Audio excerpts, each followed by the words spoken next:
Hello, I'm Goose, that's Rad, and it's our final day of Spawn Point at E3. Go Rad, go! Kinda close.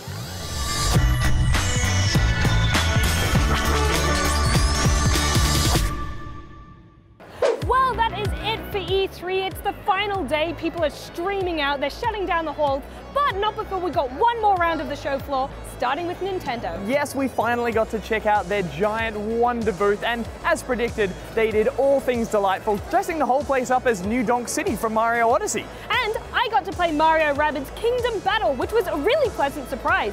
It's interesting to see the way they've had to change classic strategy gameplay in order to make it suitable for everyone, both people who are new to strategy games and veterans, and I think they did a really good job.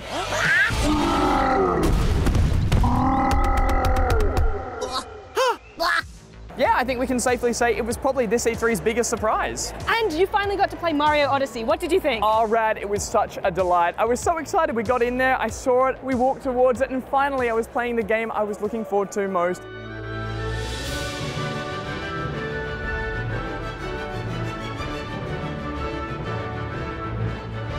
It is looking to shape up as one of Mario's craziest adventures, and those classic controls just felt like I'd been playing it for years already, so I cannot wait to get into more of that game. Would you say that it was your best game of E3 2017? You know what, Rad? I'm putting it down there as Goose's favorite game of E3. What about you? Well, I'd say that my favorite was probably Moss because it was just so heartfelt and such a delightful surprise at what it looks like when you use VR really cleverly. But I'm gonna say The Crew 2 was probably the one that I didn't think I would like as much as I really did.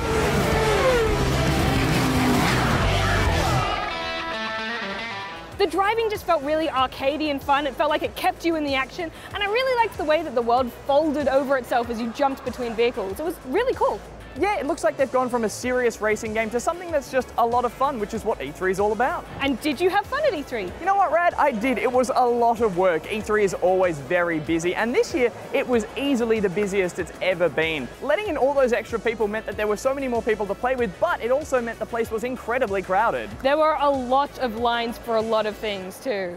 It does look like E3 is moving away from being just an industry event, and now it's open to all the fans. But Rad, your first E3, I must know your thoughts. Well, I've always watched the E3 press conference streams back home, but being here is so different. I think my favorite thing is getting to see all the creative peripherals that new companies are coming out with, and getting to see games that have just been announced really up close. It's all the stuff that you only get to see when you're actually here in person, and I had a great time. Well, Rad, you did a great job covering it, and guys, we can't wait to bring you our full E3 story when we get back to Australia. In the meantime, thank you so much for tuning in and following our adventures. Rad, I think it's time to go home. I agree. Rad out. Goose out.